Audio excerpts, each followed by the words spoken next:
في بعض القصص لا تكون المصيبة في الجريمة نفسها، بل في السبب الذي أوصل الناس إلى ارتكابها.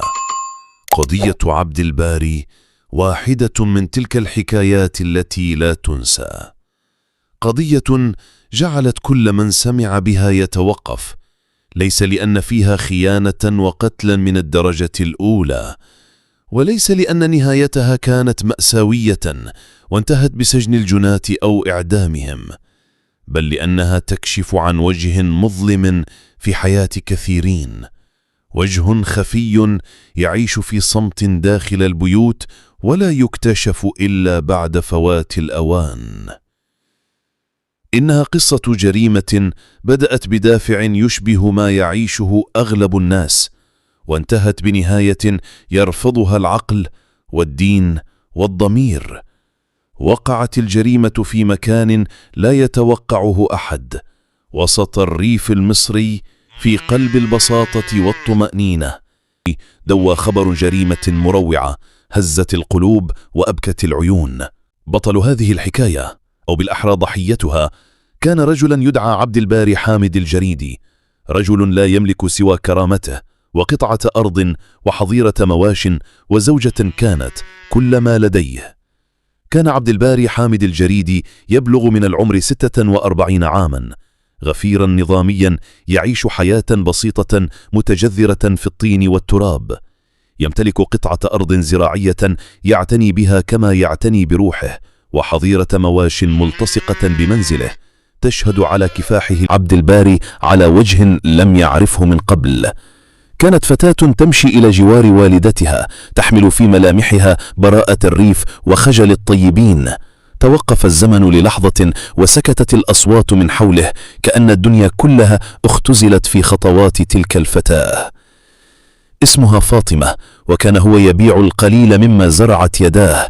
نظرة واحدة كانت كافية لتزرع داخله حلما جديدا، حلم سيغير مصير قلبه ويمتد أثره إلى ما هو أبعد من أن يتصوره. منذ تلك النظرة الأولى دق قلب عبد الباري بشدة، وكأن نبضاته تناديها دون أن يتكلم. عاد إلى بيته في ذلك اليوم وقلبه ملآن بالأمل، وعيناه تحملان صورة فاطمة التي لا تفارقه. لم يكن يملك شيئا يذكر ليقدمه لها، لا مالا ولا ذهب، لكنه قرر أن يعمل حتى يتعب التعب كي يصبح يوما رجلا يستحقها. منذ تلك اللحظة تحول عبد الباري إلى آلة من الكد والتعب. أقسم في نفسه أن يكون جديرا بفاطمة حتى لو تطلب الأمر أن يرهق جسده حتى الانكسار. كان يستيقظ مع أول شعاع شمس ويعمل حتى غروبها، يحرث الأرض بيديه الطاهرتين ويسقي الزروع في عز الصيح، ويجمع المحاصيل ويذهب بها إلى السوق بنفسه كل أسبوع. لم ينفق على نفسه إلا الضروري، حرم جسده من الراحة وابتعد عن كل متعة فقط ليجمع قرشا فوق قرش. عامان كاملان عاشهما في صمت وصبر، حتى استطاع أن يجمع مهرا متواضعا ويشتري قطعة أرض صغيرة ويبني بيتا بسيطا. حلمه الأول بدأ يأخذ شكله. بعد كل هذا الشقاء لم يتردد عبد الباري لحظة. ذهب إلى بيت فاطمة يطرق الباب، ومعه والدته وبعض كبار العائلة. وقف أمام والدها لا يملك مالا كثيرا، لكنه كان يحمل ما هو أثمن، سيرة طيبة ونية صافية. حدثهم بصدق وأظهر لهم عزيمته في بناء بيت وأسرة، ولم يكن في كلامه تزييف ولا مظهر يخدع به أحد. رأى والد فاطمة في عينيه الصدق وفي وجهه آثار الكفاح، فوافق على الزواج رغم قلة ذات اليد. وهكذا بدأت حياتهما معا، حياة ملؤها السكينة والرضا والعمل من أجل لقمة نظيفة. كان عبد الباري مثالا للرجل الريفي الأصيل، لا يعرف الرفاهية ولا يسعى خلف الزينة، بل كانت حياته كفاحا مستمرا من أجل لقمة شريفة. عمله كغفير نظامي لم يكن سهلا، لكنه اعتبره شرفا، لأنه يؤتمن على الأرض والبيوت ويحرس ممتلكات الناس كما يحرس بيته. كان يبدأ يومه قبل طلوع الفجر، يتوضأ، يصلي، ثم يحمل عصاه ويسير بين الأراضي يسهر على الأمن. وبعد أن ينهي ورديته كغفير لا يرتاح، بل يتجه مباشرة إلى حقله، حيث ينتظره عمل لا ينتهي وزرع لا ينبت إلا بعرق الرجال. يعتني بمواشيه كأنها جزء من عائلته، يطعمها ويحميها من البرد واللصوص، يسهر عليها ويعرف أصواتها واحدا واحدا.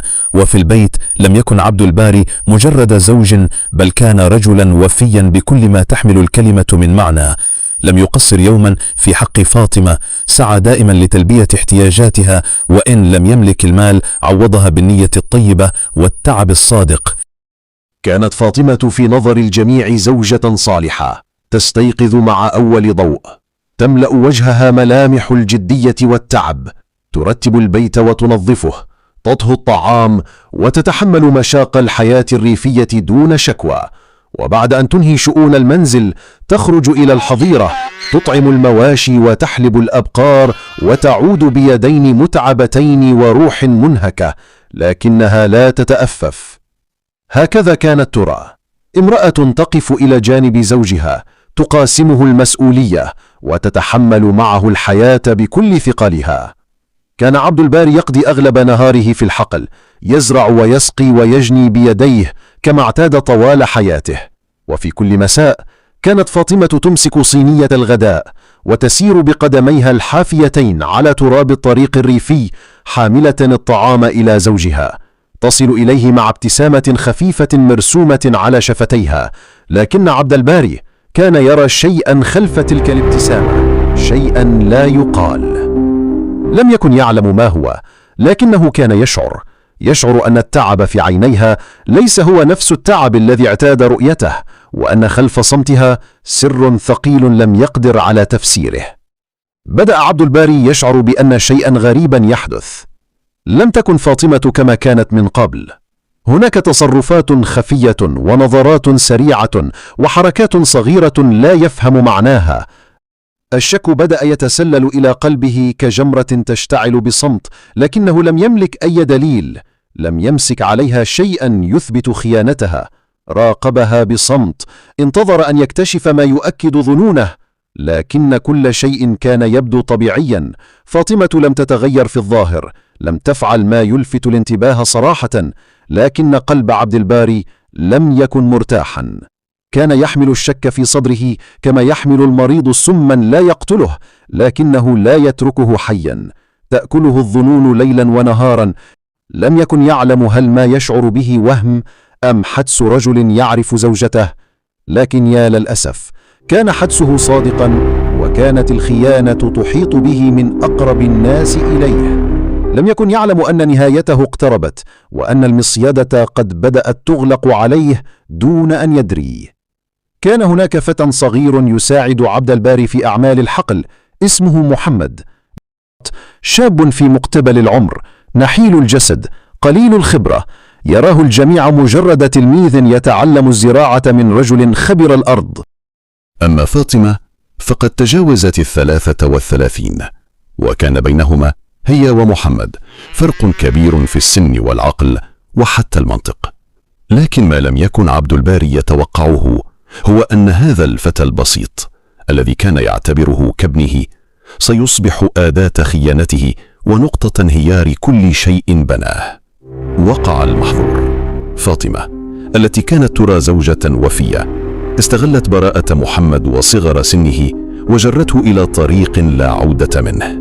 وقعته في علاقة محرمة بدأت داخل الحظيرة، حيث يفترض أن تكون الأبقار فقط شاهدة، لكنها صارت مسرحا لخيانة مكررة. كان ذلك يتم في غياب عبد الباري وهو يكد ويشقى بين الحقول. تطورت العلاقة واعتاد الطرفان اللقاء حتى تخطوا كل الخطوط الحمراء، وأصبحت فاطمة تعيش حياة مزدوجة، زوجة في النهار وخائنة في الظلام. لم تكن فاطمة تكتفي باللقاءات الحظيرة، بل امتدت خيانتها إلى أرض الحقل نفسه، المكان الذي كان عبد الباري يسكب فيه عمره وعرقه. عندما يتأخر في عمله ويعود منهكا، تكون هي قد سبقت الوقت واستغلت غيابه في إقامة علاقة محرمة مع محمد. كانت تفعل ذلك يوميا بلا خوف بلا ندم، بل وكأنها وجدت في الخيانة حياة لا تستطيع الاستغناء عنها. الدافع كما زعمت لاحقا كان تقصير زوجها في العلاقة. قالت إنه لا يكفيها مرة أو مرتين في الأسبوع، لكنها لم تقل إن السبب الحقيقي أعمق: تربية منحرفة، غياب دين، قلب مطفأ، وعقل مملوء بالهوى. استمر الوضع على ما هو عليه، لكن عبد الباري لم يعد يحتمل نار الشك في صدره. بدأ يراقب زوجته أكثر من أي وقت مضى. صار يعود من عمله في أوقات غير متوقعة، يغير مواعيده متعمدا ليكتشف ما يدور خلفه. وفي كل مرة كان يرى شيئا غريبا: فاطمة ترتدي ملابس نظيفة، تضع المكياج وتفوح منها روائح جميلة، وكأنها تستعد للقاء، لكنه لم يكن هو هذا اللقاء. في إحدى المرات لم يتمالك عبد الباري نفسه، سألها بصوت منخفض يخفي وراءه غليانا: لمين بتلبسي كل ده؟ ليه العطور والمكياج فجأة؟ ابتسمت بتصنع وقالت له بثقة باردة: مفيش حاجة، أنا بلبس كده لنفسي زي أي وحدة. لكن الجواب لم يقنعه، فهو يعرفها ويعرف أنها لا تتزين هكذا له أبدا. رد عليها بصوت فيه وجع أكثر من الغضب: بس أنت عمرك ما لبستي لي كده. كان قلبه ينزف لكن لسانها كان أقسى. لاحظ عبد الباري شيئا جديدا: ملابس داخلية لم يشترها من قبل ولم يرها عليها قط. أمسك بها بين يديه، قلبها بنظره، ثم سألها: دي جبتيها منين؟ وأنا إمتى شفتك لابساها؟ تجمدت للحظة ثم انفجرت صارخة: أنت بتفتش ورايا، أنت بتشك فيا. رد عليها بعينين تغليان شكا: بشك، وكل يوم شكي بيزيد. لكنها كانت بارعة في الإنكار، دموع مزيفة، صوت مكسور، وادعاء بالظلم. قالت له: إزاي بعد كل اللي عشت معك تتهمني بالخيانة؟ أنا شايلة بيتك على كتافي. لكن قلبه لم يصدقها. اتجه إلى بناته وبدأ يسألهم عن والدتهم بهدوء ودهاء. سأل البنت الكبرى: يا بنتي، في حد بيجي البيت وإحنا مش هنا؟ ترددت الطفلة ثم قالت ببراءة لا تعرف الكذب: محمد بيجي دايما يساعد ماما في تنظيف الحظيرة. عبد الباري بدأ يرى الخيانة ماثلة أمام عينيه لا تحتاج إلى دليل آخر. حين بدأت فاطمة تشعر أن عبد الباري يقترب من كشف الخيانة لم ترتبك، بل ازداد وجهها ظلمة واشتعل في عقلها التفكير بالخلاص النهائي. همست لعشيقها محمد بخطة لا تعرف الرحمة. قالت له: لو خلصتنا منه، الحظيرة والأرض والبيت حيبقوا لينا، ونتجوز ونعيش من غير خوف. كانت تعرف كيف تمسك بخيوط ضعفه، تغذي شهوته وتبيع له حلما لا وجود له. وكان يوم الجريمة قد اختير بعناية. تأكدت من أن الأطفال ذهبوا إلى بيت جدهم في القرية المجاورة لقضاء الليلة هناك بحجة الزيارة، حتى لا يبقى في المنزل أحد. عندها دبرت كل شيء. طلبت من محمد أن يختبئ ليلا في الحظيرة، وأخبرته أن يصدر بعض الأصوات عند منتصف الليل. أما هي فستوقظ عبد الباري مدعية أن هناك لصوصا بالخارج، والباقي سيكون عليه. حل الليل وسكنت القرية، واختبأ محمد داخل الحظيرة كما اتفقا. كان كل شيء معدا بعناية شيطانية. وفي منتصف الليل تعمد إصدار أصوات خفيفة بين الماشية، وكأن لصا يتسلل. فاطمة التي كانت تترقب اللحظة أيقظت زوجها بسرعة وهي تتظاهر بالخوف: قم يا عبد الباري، في صوت برا، شكله في حرامي في الحظيرة. نهض الرجل مرهقا، لكنه كعادته لم يتردد. أمسك بعصاه واندفع نحو الحظيرة لحماية ما يملك. وما إن دخل المكان المعتم حتى باغته محمد بضربة فأس غادرة على رأسه. سقط عبد الباري أرضا ينزف يتألم، لكن فاطمة لم تنتظر. ركضت نحو المطبخ وأحضرت سكينا، ثم طعنته طعنات متتالية لتتأكد أنه لن يقوم ثانية. جسد الرجل الذي أفنى حياته من أجلهم صار الآن هامدا في التراب بين أبقاره التي يعرفها أكثر مما عرف زوجته. إن تأكدت فاطمة من موت عبد الباري حتى خرجت من الحظيرة وهي تصرخ بصوت هستيري: الحقونا، حرامية قتلوا جوزي. تجمع أهل البيت والجيران في لحظات. هرع الجميع نحو الحظيرة ليجدوا عبد الباري جثة هامدة والدم يغطي الأرض. فاطمة مسعد محمد أحمد جنات إبراهيم تبعت هذه المحكمة. لتفصل في واحدة من أبشع الجرائم. حكمت المحكمة الحضورية وبإجماع الآراء بمعاقبة فاطمة مسعد محمد أحمد ومحمد عماد إبراهيم أبو جاد بالإعدام شقا. عبد الباري على وجه لم يعرفه من قبل. كانت فتاة تمشي إلى جوار والدتها تحمل في ملامحها براءة الريف وخجل الطيبين. توقف الزمن للحظة وسكتت الأصوات من حوله كأن الدنيا كلها اختزلت في خطوات تلك الفتاة. اسمها فاطمة، وكان هو يبيع القليل مما زرعت يداه. نظرة واحدة كانت كافية لتزرع داخله حلما جديدا، حلم سيغير مصير قلبه ويمتد أثره إلى ما هو أبعد من أن يتصوره. منذ تلك النظرة الأولى دق قلب عبد الباري بشدة، وكأن نبضاته تناديها دون أن يتكلم. عاد إلى بيته في ذلك اليوم وقلبه ملآن بالأمل، وعيناه تحملان صورة فاطمة التي لا تفارقه. لم يكن يملك شيئا يذكر ليقدمه لها، لا مالا ولا ذهب، لكنه قرر أن يعمل حتى يتعب التعب كي يصبح يوما رجلا يستحقها. منذ تلك اللحظة تحول عبد الباري إلى آلة من الكد والتعب.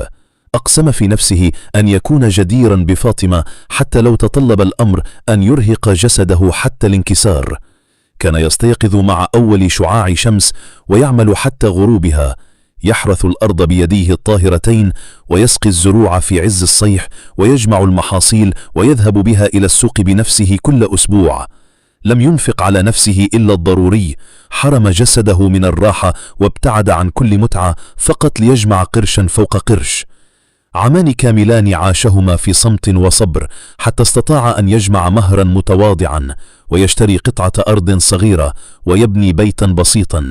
حلمه الأول بدأ يأخذ شكله. بعد كل هذا الشقاء لم يتردد عبد الباري لحظة. ذهب إلى بيت فاطمة يطرق الباب ومعه والدته وبعض كبار العائلة. وقف أمام والدها لا يملك مالا كثيرا، لكنه كان يحمل ما هو أثمن، سيرة طيبة ونية صافية. حدثهم بصدق وأظهر لهم عزيمته في بناء بيت وأسرة، ولم يكن في كلامه تزييف ولا مظهر يخدع به أحد. رأى والد فاطمة في عينيه الصدق وفي وجهه آثار الكفاح، فوافق على الزواج رغم قلة ذات اليد. وهكذا بدأت حياتهما معا، حياة ملؤها السكينة والرضا والعمل من أجل لقمة نظيفة.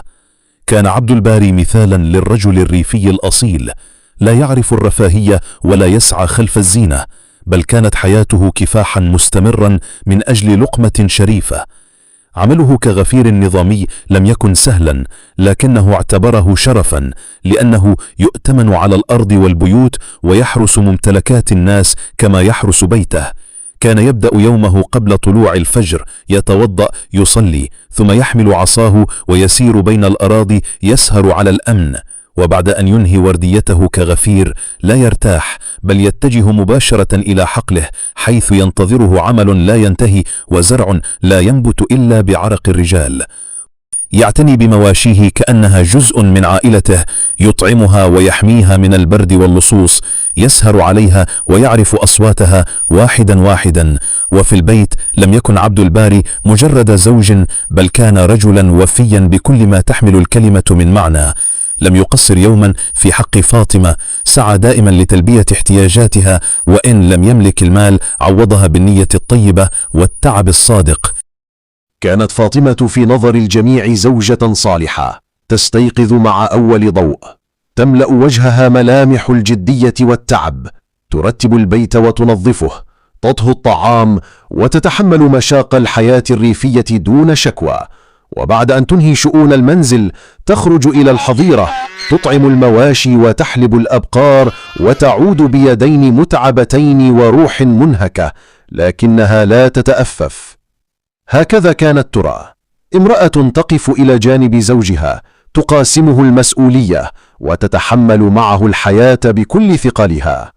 كان عبد الباري يقضي أغلب نهاره في الحقل، يزرع ويسقي ويجني بيديه كما اعتاد طوال حياته.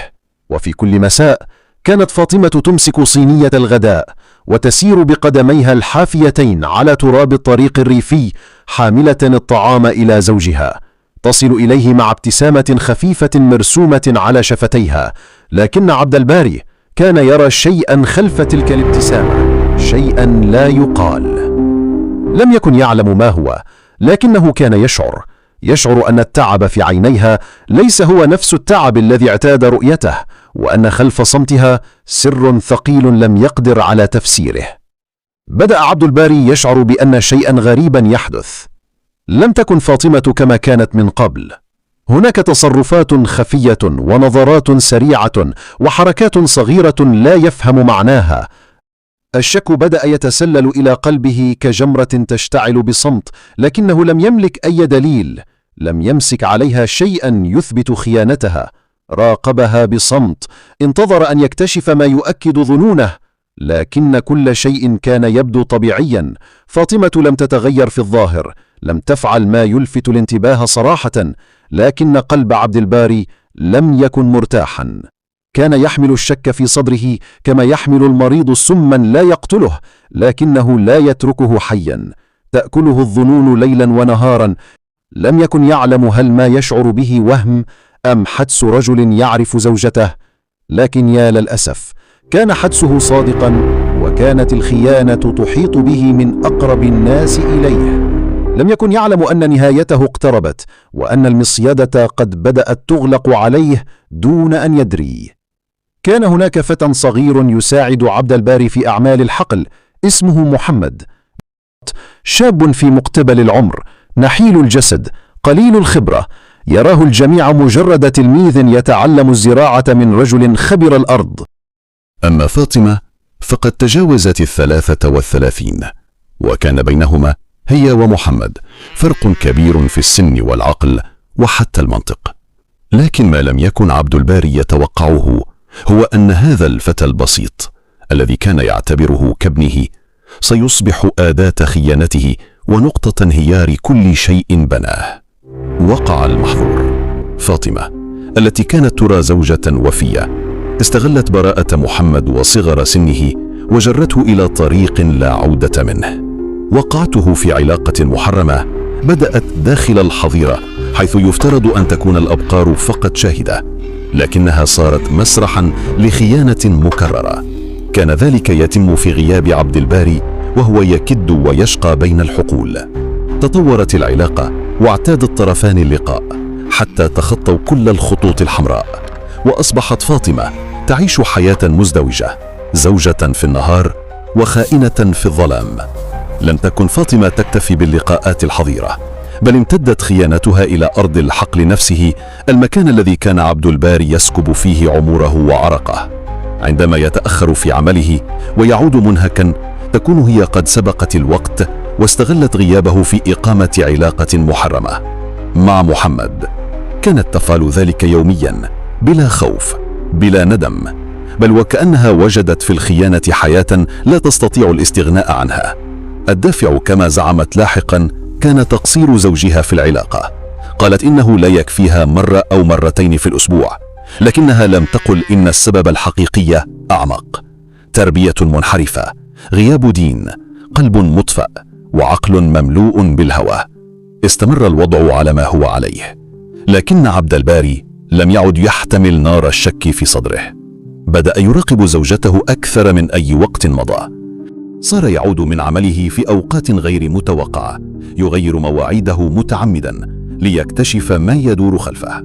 وفي كل مرة كان يرى شيئا غريبا: فاطمة ترتدي ملابس نظيفة، تضع المكياج وتفوح منها روائح جميلة، وكأنها تستعد للقاء، لكنه لم يكن هو هذا اللقاء. في إحدى المرات لم يتمالك عبد الباري نفسه، سألها بصوت منخفض يخفي وراءه غليانا: لمين بتلبسي كل ده؟ ليه العطور والمكياج فجأة؟ ابتسمت بتصنع وقالت له بثقة باردة: مفيش حاجة، أنا بلبس كده لنفسي زي أي وحدة. لكن الجواب لم يقنعه، فهو يعرفها ويعرف أنها لا تتزين هكذا له أبدا. رد عليها بصوت فيه وجع أكثر من الغضب: بس أنت عمرك ما لبستي لي كده. كان قلبه ينزف، لكن لسانها كان أقسى. لاحظ عبد الباري شيئا جديدا: ملابس داخلية لم يشترها من قبل ولم يرها عليها قط. أمسك بها بين يديه، قلبها بنظره، ثم سألها: دي جبتيها منين؟ وأنا إمتى شفتك لابساها؟ تجمدت للحظة ثم انفجرت صارخة: أنت بتفتش ورايا، أنت بتشك فيا. رد عليها بعينين تغليان شكا: بشك، وكل يوم شكي بيزيد. لكنها كانت بارعة في الإنكار، دموع مزيفة، صوت مكسور، وادعاء بالظلم. قالت له: إزاي بعد كل اللي عشت معك تتهمني بالخيانة؟ أنا شايلة بيتك على كتافي. لكن قلبه لم يصدقها. اتجه إلى بناته وبدأ يسألهم عن والدتهم بهدوء ودهاء. سأل البنت الكبرى: يا بنتي، في حد بيجي البيت وإحنا مش هنا؟ ترددت الطفلة، ثم قالت ببراءة لا تعرف الكذب: محمد بيجي دايما يساعد ماما في تنظيف الحظيرة. عبد الباري بدأ يرى الخيانة ماثلة أمام عينيه لا تحتاج إلى دليل آخر. حين بدأت فاطمة تشعر أن عبد الباري يقترب من كشف الخيانة، لم ترتبك، بل ازداد وجهها ظلمة، واشتعل في عقلها التفكير بالخلاص النهائي. همست لعشيقها محمد بخطة لا تعرف الرحمة. قالت له: لو خلصتنا منه، الحظيرة والأرض والبيت حيبقوا لينا، ونتجوز ونعيش من غير خوف. كانت تعرف كيف تمسك بخيوط ضعفه، تغذي شهوته، وتبيع له حلما لا وجود له. وكان يوم الجريمة قد اختير بعناية. تأكدت من أن الأطفال ذهبوا إلى بيت جدهم في القرية المجاورة لقضاء الليلة هناك بحجة الزيارة، حتى لا يبقى في المنزل أحد. عندها دبرت كل شيء. طلبت من محمد أن يختبئ ليلا في الحظيرة، وأخبرته أن يصدر بعض الأصوات عند منتصف الليل. أما هي فستوقظ عبد الباري مدعية أن هناك لصوصا بالخارج، والباقي سيكون عليه. حل الليل وسكنت القرية، واختبأ محمد داخل الحظيرة كما اتفقا.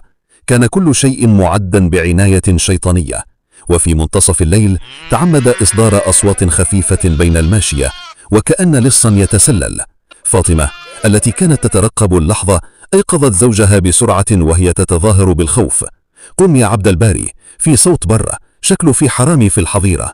نهض الرجل مرهقا، لكنه كعادته لم يتردد. أمسك بعصاه واندفع نحو الحظيرة لحماية ما يملك. وما إن دخل المكان المعتم حتى باغته محمد بضربة فأس غادرة على رأسه.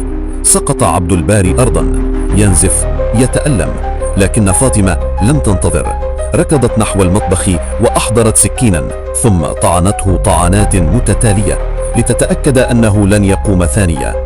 جسد الرجل الذي أفنى حياته من أجلهم صار الآن هامدا في التراب بين أبقاره التي يعرفها أكثر مما عرف زوجته. إن تأكدت فاطمة من موت عبد الباري حتى خرجت من الحظيرة وهي تصرخ بصوت هستيري: الحقونا، حرامية قتلوا جوزي. تجمع أهل البيت والجيران في لحظات. هرع الجميع نحو الحظيرة ليجدوا عبد الباري جثة هامدة والدم يغطي الأرض. محكمة خمرية وبإجماع الآراء بمعاقبة فاطمة متعب محمد أحمد ومحمد عماد إبراهيم أبو جهل بالإعدام شقا.